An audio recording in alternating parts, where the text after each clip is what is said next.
Hello students, welcome to all of you on my YouTube channel Shukla and company.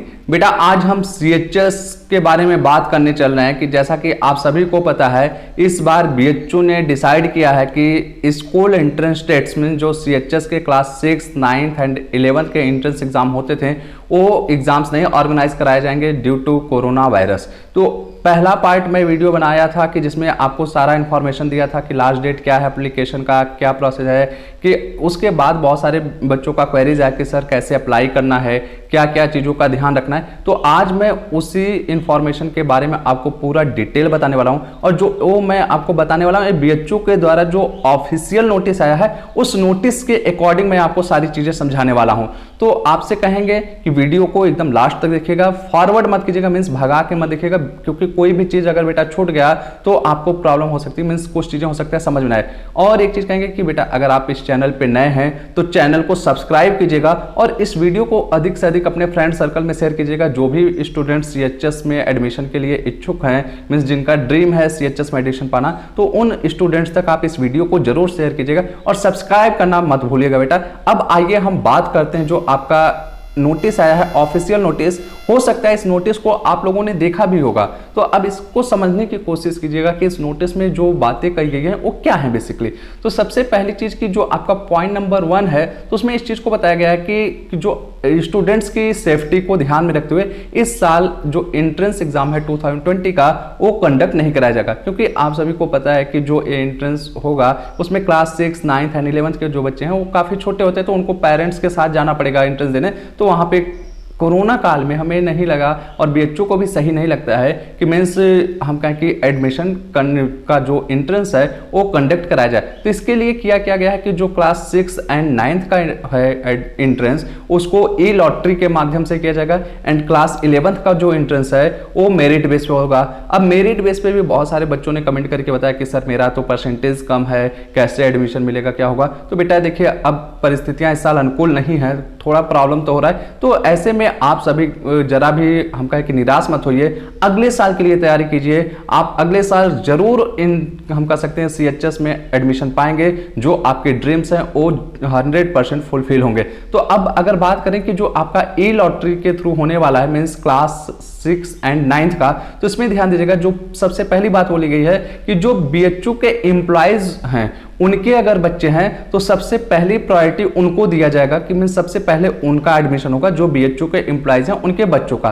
फिर उसके बाद जो आपके सीट्स बचेंगी तो उसको हम कहें कि 3 फेज में लॉटरी किया जाएगा और उसमें क्या प्रोसेस है उसको ध्यान से देखिएगा क्या होने वाला है। फर्स्ट लॉट में क्या किया जाएगा, 3% में जो हम कहें कि बीएचयू एम्प्लॉयज के बच्चे हैं उनको एडमिशन दिए जाने के बाद जो सीट्स बचेगा उस टोटल सीट्स का 3% उन बच्चों को दिया जाएगा जो दिव्यांग है, मीन्स हम कहें कि जिनको सुनने में प्रॉब्लम है या हियरिंग आइज का प्रॉब्लम है या हाथ का प्रॉब्लम है या पैर का, मीन्स जो हम कहें कि दिव्यांग स्टूडेंट्स है उनके लिए 3% सीट रिजर्व की गई है। फिर इसके बाद जो सीट्स रिमेनिंग बचेगी अब उसके लिए देखिए सेकेंड लॉट में लॉटरी निकलेगा। वो कैसे होगा, तो सबसे पहले एसटी कैटेगरी के स्टूडेंट्स के लिए क्या होगा कि लॉटरी निकाला जाएगा।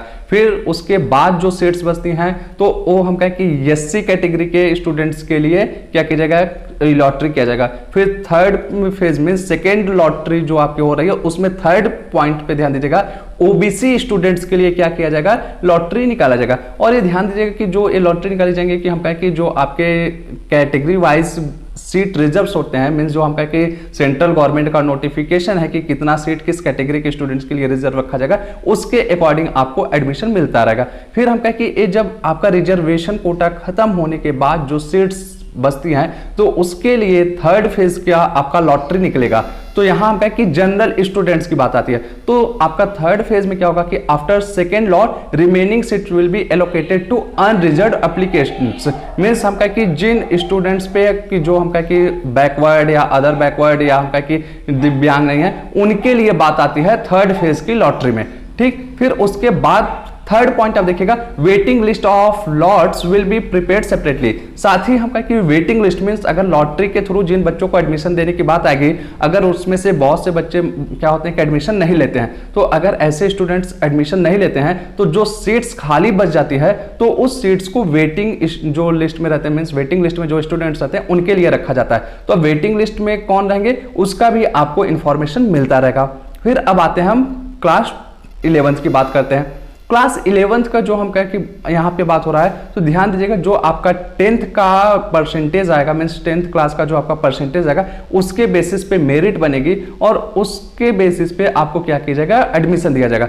अगर आप ध्यान से देखिए कि बोला गया कि the admission will in class 11th will be made on the basis of percentage of marks obtained candidates in class 10th examination of the boards and calculated as follows. Means जो आपकी मेरिट बनेगी वो कैसे होगी, ये ध्यान दीजिएगा कि total marks obtained divided by total maximum marks of subject. Means आप जो टोटल मार्क ला रहे हैं और जो आपका हम कहें कि पर सब्जेक्ट नंबर मिलने वाला है, जैसे हम बोले कि आपका अगर टोटल 6 सब्जेक्ट हैं 100 मार्क्स के तो 600 नंबर आपका टोटल मैक्सिमम होगा और जो उसमें से आप मान लीजिए 500 पाए तो 500 डिवाइडेड बाय 600 मल्टीप्लाइड बाय 100। तो ये आपका कह सकते हैं कि परसेंटेज का क्राइटेरिया बनाया जाएगा। फिर दूसरा देखिए कि in boards where marks obtained are given in terms of percentage such as CSI new Delhi the merit will be as follow. कि हम कहें कि बहुत से क्या होते हैं कि बोर्ड्स में आप देखेंगे वहां पे मार्क्स न देके अब परसेंटेज के टर्म में दिया जाता है नंबर। तो उसके लिए कैसे होगा आप देखिएगा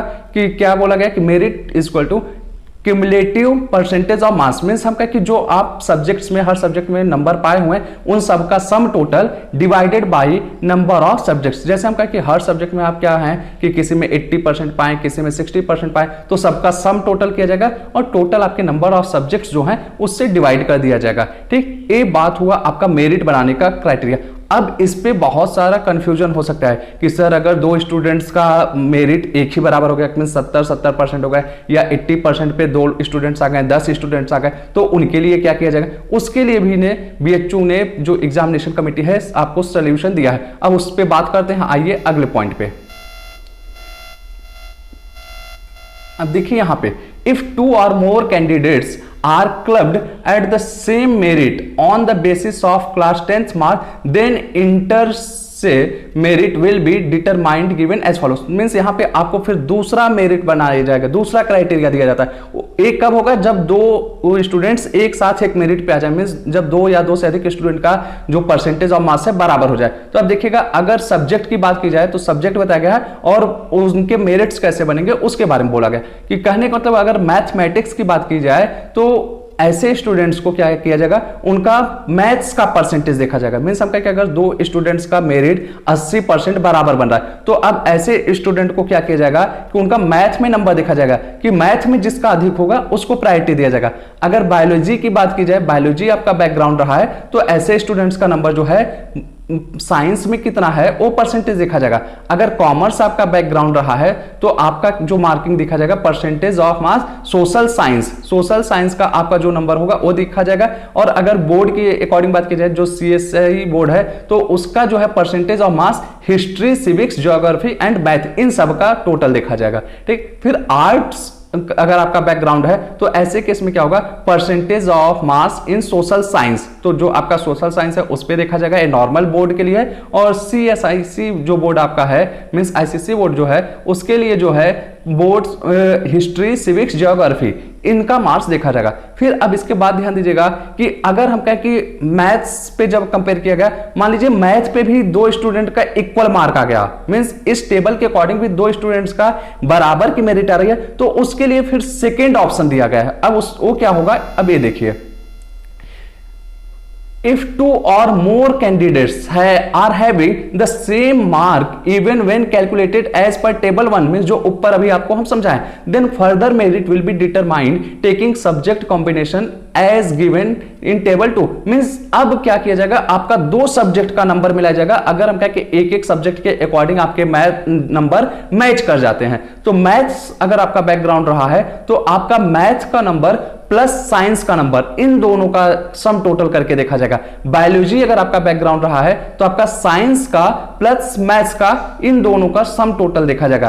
कॉमर्स अगर आपका बैकग्राउंड रहा है तो मार्क्स जो है सोशल साइंस का देखा जाएगा, ठीक, plus marks in mathematics and science. अब अगर हम कहें कि आपका जो यहां पे बात करें आर्ट्स वालों की, तो ये ध्यान दीजिएगा कि percentage of marks of social science plus marks obtain in one of the language where it is maximum, means जो आपके लैंग्वेज के होते हैं जैसे इंग्लिश, हिंदी, जो भी आपका रहेगा उसमें जो भी आपका मैक्सिमम रहेगा उस सब्जेक्ट का कंबाइंड किया जाएगा।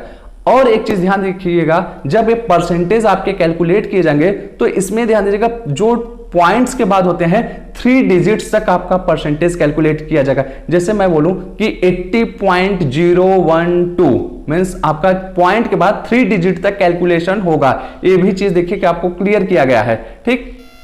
अब यहां पे ध्यान दीजिएगा, फिर आगे क्या बोला गया, if 2 or more candidates have same merit even after calculation as given in table 2, then age of the candidate to be taken into consideration and the candidates older age is considered higher merits in, ठीक। अब देखिए कि इसका मतलब क्या हुआ कि अगर हम कहें कि जो टेबल 2 के अकॉर्डिंग जब आपके 2 सब्जेक्ट के अकॉर्डिंग नंबर भी कैलकुलेट किए गए, ऐसे केस में भी मान लीजिए कि आपका जो मेरिट बन रहा है वो बराबर बन जा रहा है, तो अब ऐसे केस में क्या होगा कि उन स्टूडेंट्स की एज पे कंपैरिजन किया जाएगा और जिस स्टूडेंट का एज अधिक होगा उसको पहला प्रायोरिटी दिया जाएगा। रीजन क्या होता है बेटा कि जो हम कहें कि एज ज्यादा है तो उनके लिए आने वाले समय में अपॉर्चुनिटीज कम होती जाती हैं, तो ऐसे स्टूडेंट को मेरिट में पहली प्रायोरिटी दी जाएगी। जिनका एज कम रहेगा उनको बाद में चांस दिया जाएगा, ठीक। तो ये आपका हो गया कि मेरिट की बात कैसे कैलकुलेट होगा। फिर आगे देखिए कि it has been decided to reserve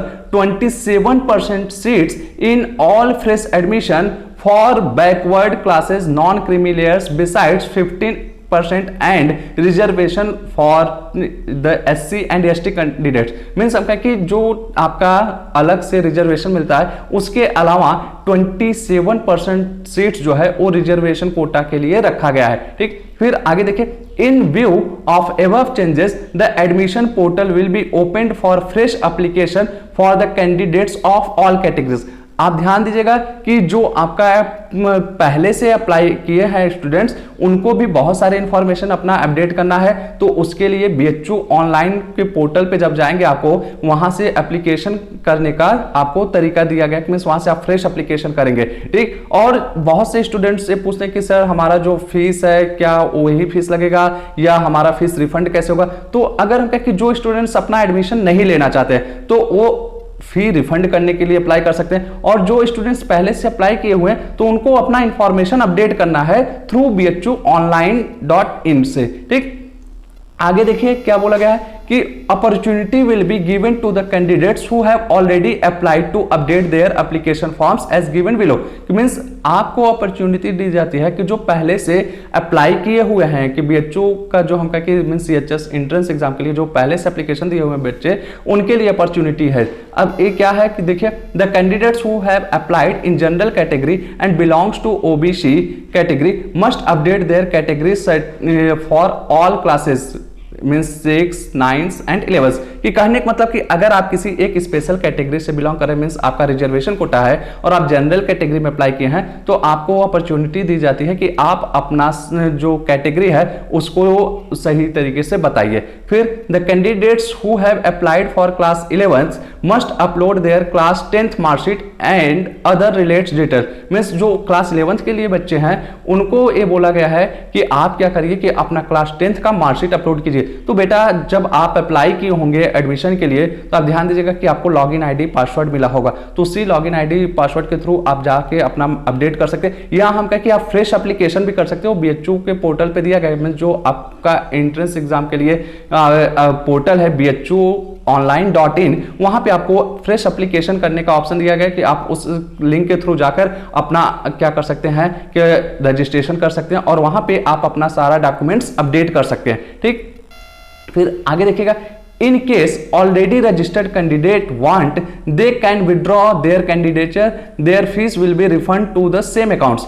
अब यहाँ पे बोला गया कि अगर कोई स्टूडेंट्स पहले से रजिस्टर्ड है और वो चाहता है कि एडमिशन नहीं ले, तो वो अपना जो फॉर्म अप्लाई किया है उस चीज को विड्रॉ कर सकता है और उसको फी क्या किया जाएगा, रिफंड किया जाएगा, और वो फीस जो होगी उसी सेम अकाउंट में रिफंड की जाएगी जिसके थ्रू वो पे किया गया है। ठीक, आगे ध्यान दीजिएगा। अब देखिए कि फी रिफंड की बात हो गई, और जो आपकी फीस रही है नॉर्मली कि जो ओबीसी एंड जनरल कैटेगरी की ये 400 रही है। और दूसरी चीज बोले कि जो इसके लिए आपका हम कहें कि लास्ट डेट की बात की गई है, तो ये लास्ट डेट आप याद रखिएगा बेटा 24 सितंबर है। और रिजर्वेशन जो हम कहें कि बैकवर्ड या नॉन क्रीमी लेयर की जो बात की गई है, तो उसके लिए आप याद रखिएगा कि जो आपका सर्टिफिकेट है, मीन्स जो हम कहें कि कास्ट सर्टिफिकेट होता है, वो सब सर्टिफिकेट आपके 6 मंथ से अधिक पुराने नहीं होने चाहिए। इस चीज के बारे में आपको पॉइंट नंबर 7 में बताया गया, मींस जो आपका सर्टिफिकेट है कि वो 6 महीने से ज्यादा पुराना नहीं होना चाहिए। ठीक, और वो सर्टिफिकेट किसके द्वारा इशू किया जाना चाहिए, वो देखिए कि आपको नीचे बता दिया गया कि डिस्ट्रिक्ट मजिस्ट्रेट या additional district magistrates, deputy commissioner, कि इन सभी के द्वारा, मींस जो जहां से आप सर्टिफिकेट बनाते हैं कास्ट सर्टिफिकेट, या हम कहें कि आप अपने तहसील से, पोस्ट से, तो वहां से आपका मींस हम कहें कि वो वैलिड सर्टिफिकेट वैलिड अथॉरिटी के द्वारा इशू किया गया हो। ठीक, तो ये सारा प्रोसीजर है जो इस बार आपका हम कहें कि सीएचएस के एंट्रेंस एग्जाम में होने वाला है, ई लॉटरी के थ्रू या हम कहें कि मेरिट बेस पे। आई होप अब आप सभी की क्वेरीज का आंसर मिल चुका होगा। तो वीडियो को अधिक से अधिक लाइक कीजिएगा, शेयर कीजिएगा और चैनल को सब्सक्राइब करना नहीं भूलिएगा बेटा। Thank you, good luck.